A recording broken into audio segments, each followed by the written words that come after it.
J.J. Redick, officially now a Philadelphia 76er. J.J., congratulations first off, and what was it about Philadelphia that made you want to come be a Sixer?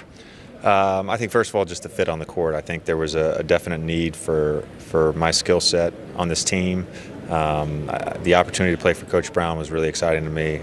He's a guy that I've had a great deal of respect for the last 4 years, and really truthfully have there's certain coaches where you're like, I'd want to play for that guy, and he's always been one of those guys, and so that was a big part of it.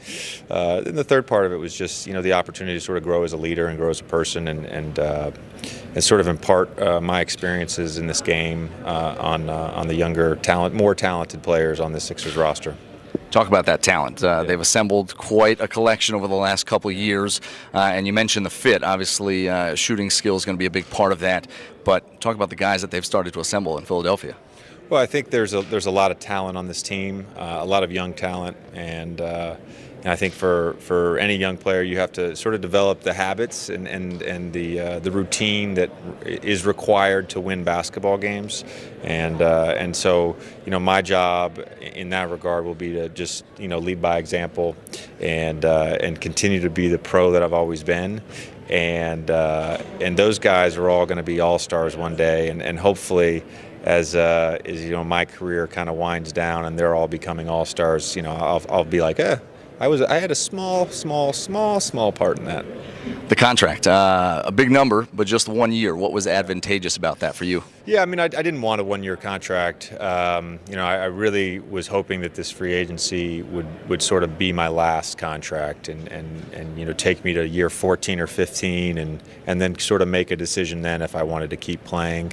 But none of the 3 or 4 year deals that were on the table were situations that I really loved, and obviously the number was high, but this was my first choice prior to free agency in terms of a fit in basketball. And I think ultimately, like, if you're going to make any sort of choice, like you're going to want to enjoy what you're doing, and I felt really comfortable that I would have fun playing here.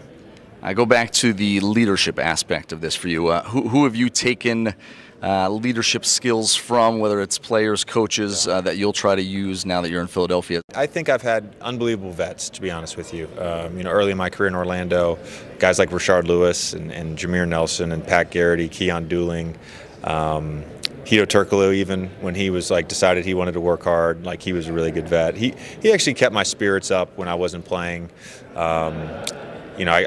When I got to LA, I was actually one of the older players already, so it was a young team again. But then the other guy, of course, I have to mention Stan, because so much of who I am as a person and a player is because of my 5 years I spent with him.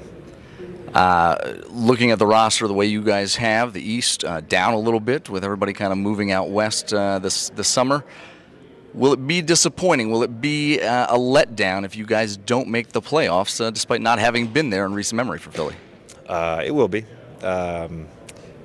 First of all, we have to be healthy. I think that's no secret. The guys that we need on the court, we need all of them to be healthy. But I'm coming here with the expectation that we're going to make the playoffs.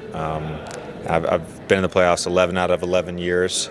Some of that wasn't really my doing. Some of that was just being in the right place at the right time. But I expect that to be 12 out of 12 after this year. J.J. Redick, another piece of the process in Philadelphia.